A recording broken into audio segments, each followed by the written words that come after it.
ఏమి ఎన్నో కొన్ని వేల జీవులు బాధపడుతూ ఉంటే అయ్యయ్యో ఎంత బాధ కదా వెళ్ళది అని చెప్పి అప్పుడు ఇట్లా వంగి చూసిండట. వంగి చూడగానే అతడి యొక్క విభూతిలు, అతడి యొక్క నుదుటికి అంటినటువంటి ఒక విభూతి కణికలు దాని లోపల పడిపోయినాయట. ఏమైనాయట? దానిలో పడిపోయినవి. పడిపోగానే ఏడుస్తూ ఉన్నటువంటి వాళ్ళందరూ కూడా ఏమంటున్నారట? హరహర మహాదేవ శంభో శంకర, హరహర మహాదేవ శంభో శంకర అని చెప్పి వాళ్ళు ఎలుగెత్తి దుంకులాడుతున్నారు. రాజు ఏమంటారు? కష్టానికి ఆయన ఈ కొడుకులు అంతా ఇప్పుడు బాగుంది, ఇప్పుడంతా ఏడుపులు తూర్పులు ఇంకా శోకమాయే.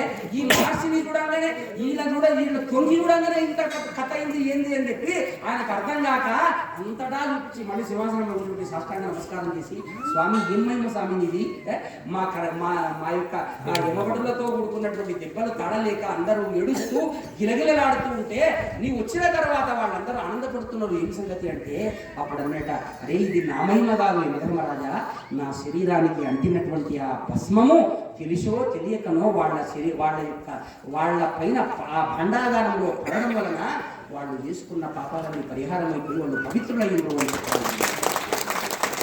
భస్మానికి ఎంత పవిత్రత ఉన్నదో మీరు ఆలోచించండి. అటువంటి భస్మం అమ్మగారు ఇచ్చినటువంటి భస్మానికి తిరుగులేదు. అంత అద్భుతమైనటువంటి భస్మం నాన్నగారు ఇస్తున్నారు. ఎవరిస్తున్నారు? నాన్నగారు ఇస్తున్నారు అంటే నాన్నగారు ఇస్తున్నారని కాదు, గుర్తుపెట్టుకోండి. అమ్మగారి ఆజ్ఞ ఉన్నది, నాన్నగారు ఇస్తున్నారు. మీరు బాగా అమ్మగారి ఆజ్ఞతో నాన్నగారు ఇస్తున్నారు. అమ్మగారి ఆజ్ఞతో నాన్నగారు త్రిశూలం పట్టినారు. గుర్తుపెట్టుకోండి, అమ్మగారి ఆజ్ఞతో నాన్నగారు త్రిశూలం పట్టినారు. ఈనాడు చాలా మంది ఏం చూసినా త్రిశూలం పట్టే అర్హత నీకున్నదా అని అన్నారు. ఇంత అజ్ఞానంతో మాట్లాడుతున్నారా? ఆనాడు నాన్నగారు ఆ త్రిశూలం అసలు పట్టడం లేదు. ఎన్నోసార్లు చెప్తున్నాను ఆయన. ఏంటంటే అక్కడక్కడ ఆశ్రమాలకు వెళ్తూ ఉంటే, ఏమి శివయ్య ఉత్తగా పోతావు, త్రిశూలం తీసుకో, ఎన్నో త్రిశూలాలు ఉన్నాయి కదా, నేను పట్టుకున్న త్రిశూలాలు, ఆ త్రిశూలాలు తీసుకొని పో అని చెప్పి 2-3 సార్లు చెప్పినా కూడా నాన్నగారు పట్టుకోకపోతే నువ్వు పట్టుకోవాల్సిందే, నేను చూడాల్సిందే అంటే అమ్మగారి యొక్క కోరిక మీద బాగా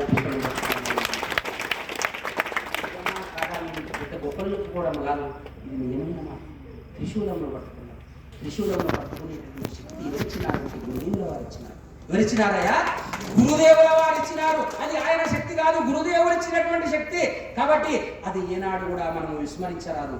ఏనాడు కూడా నీవు తిడితే ఆయన చేస్తున్న పనులను గురించి నేను కానీ ఇటువంటివి తిడితే అది ఎవరికి చెందుతుంది అంటే ఆ గురుదేవుల వారికి చెందుతుంది. అప్పుడు వారు ఒకవేళ ప్రకోపించినారు అనుకో, మన జన్మలు ఏమైతే నానా మన జన్మలు, ఆ జన్మలన్నీ మిథ్యలైపోతుంది. మనం చేసుకున్నటువంటి పుణ్యమంతా కూడా పాడైపోతుంది. కాబట్టి క్షీణే పుణ్యే మధ్యలోకం విశంతి అని మనకు భగవద్గీత చెప్పింది. పుణ్యం క్షీణిస్తే ఏమవుతుంది అంటే మళ్ళీ ఏమైపోతుందంటే వాడు రాక్షసుడు అయిపోతాడు. మళ్ళీ వాడికి ఏమిటంటే మనోజన్మ రాక్షసుడు అయిపోతుంది. కాబట్టి